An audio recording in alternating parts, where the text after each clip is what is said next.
Schedule caste হোক, schedule type হোক, সে যে কোনো জাতিতে বিলং করুক, যে কোনো ধর্মতে তিনি পালন করুক, তার কিন্তু সংবিধানে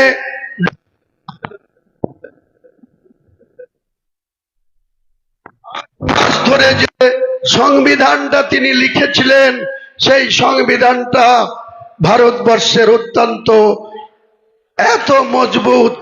এই জায়গাতে বর্তমান শাসক বিজেপি সহ, বিগত দিনে কংগ্রেস সহ, বিশ্বনাথ প্রতাপ সিং থেকে শুরু করে আরো কয়েকজন, কেউ 13 মাসের, কেউ 15 মাসের, কেউ 7 মাসের চন্দ্রশেখররা ভারতবর্ষের প্রধানমন্ত্রী হয়েছে, কিন্তু এই সংবিধানকে কেউ পরিবর্তন করতে পারেনি, এই সংবিধানকে কেউ চ্যালেঞ্জ করতে পারেনি। কারণ ভারতবর্ষের সংবিধান অত্যন্ত এত সুন্দরভাবে 3 বছর 4 মাস ধরে একজন গঠন করেছিল ডক্টর বি.আর. আম্বেদকর। সেও কিন্তু একটা শিডিউল টাইপ লোক ছিল, সে কিন্তু ভারতবর্ষের সংবিধানটা এমন ভাবে গঠন করে গেছিল, সেই সংবিধানকে আজকে যে বিজেপি ভারতবর্ষের গদিতে আছে, 19টা রাজ্যের ক্ষমতা চালাচ্ছিল, বাংলা দখল করেছে 20টা রাজ্য তাদের, মাত্র 23টা রাজ্য, তার মধ্যে ভেঙে ভেঙে 29 হয়েছে। 29টা রাজ্যের মধ্যে আজকে পশ্চিম বাংলা দখল হওয়ার পর দেখা যাচ্ছে যে বাংলার ক্ষমতা সহ প্রায় ভারতবর্ষের 3 বারের প্রধানমন্ত্রী নরেন্দ্র মোদী, এর আগে তিনি গুজরাটের মুখ্যমন্ত্রী ছিলেন 2001 সাল থেকে 2014 সাল।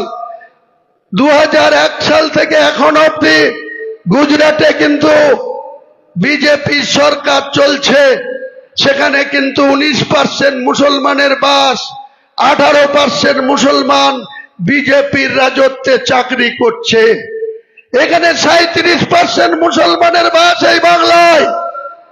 সেই বাংলাতে কংগ্রেসের সিদ্ধার্থ শঙ্কর রায়ের জামানা চলে যাওয়ার পর, সেই সময় বরকত গনি খান চৌধুরী, সত্তার সাহেব থেকে শুরু করে স্বরাষ্ট্রমন্ত্রী ছিলেন, মুরাদওয়ে থেকে জিতে ডক্টর মোতাহার হোসেন, কলকাতা থেকে জিতে আব্দুর রব আনসারী, 16 জন মুসলিম মন্ত্রী ছিল 1972 সাল থেকে 1977 সাল।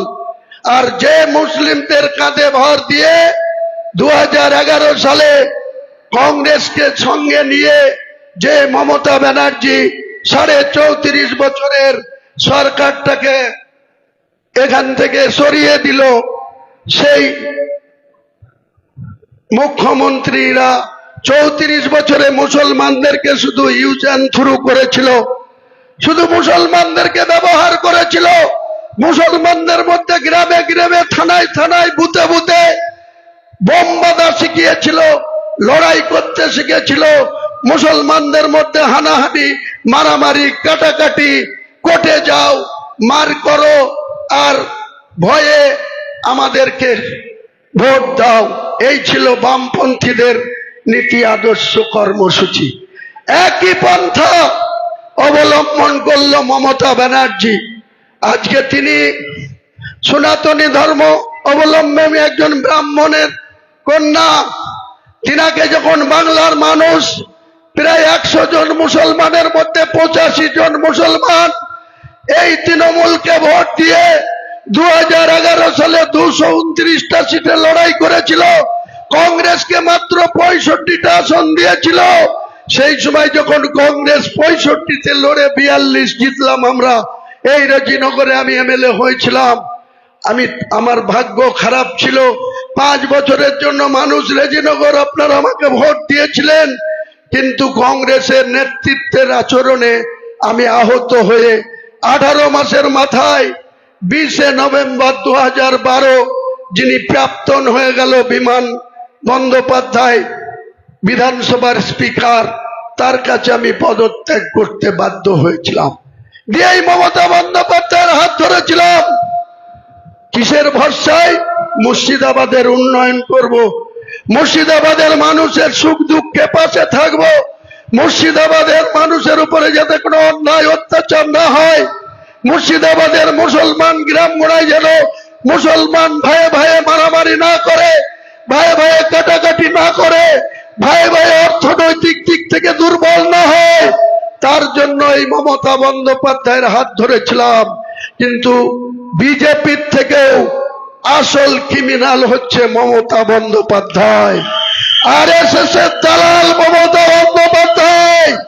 তিনি 2011 সালের 20 মে মুখ্যমন্ত্রীর গদিতে বসেছিল সেদিন পশ্চিম বাংলায় সনাতনী ধর্মাবলম্বী মানুষের অর্থাৎ প্রত্যেকটা হিন্দু গ্রামে কোনো আরএসএস এর অফিস ছিল না।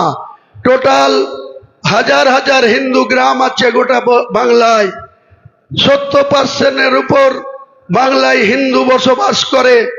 সেই সনাতনী ধর্মাবলম্বী মানুষের 20 মে 2011 মুখ্যমন্ত্রী মমতা ব্যানার্জি শপথ নেওয়ার আগে পর্যন্ত 13 মে 2011 ঐতিহাসিক বুদ্ধদেব ভট্টাচার্য সহ তার মন্ত্রিসভার প্রায় 27 জন মন্ত্রী পরাজিত হয়েছিল।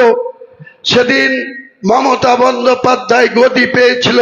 সেদিন গোটা পশ্চিম বাংলায় আরএসএস এর শাখা অফিস ছিল মাত্র 558, মাত্র 558।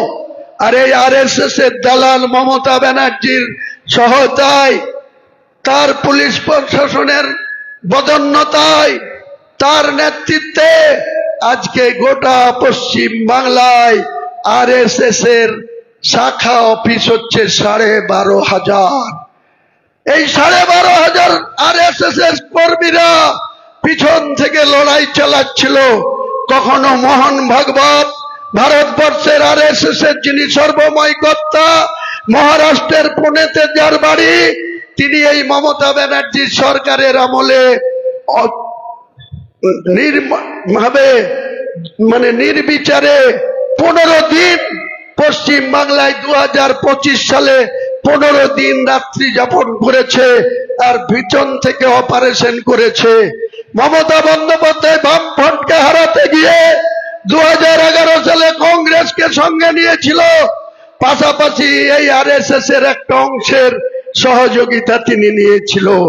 2009 সালে 1 থেকে 19টা সাংসদ হওয়ার পর যে 1.5 বছর সময় ছিল, যে প্রায় 2 বছর সময় ছিল, প্রতিদিন কলকাতার রাজপথে বুদ্ধিজীবীদের নামে আরএসএস কে, সমস্ত বামপন্থী বিরোধী লোককে নামিয়ে দিয়ে প্রতিদিন সভা সমিতি, পদযাত্রা,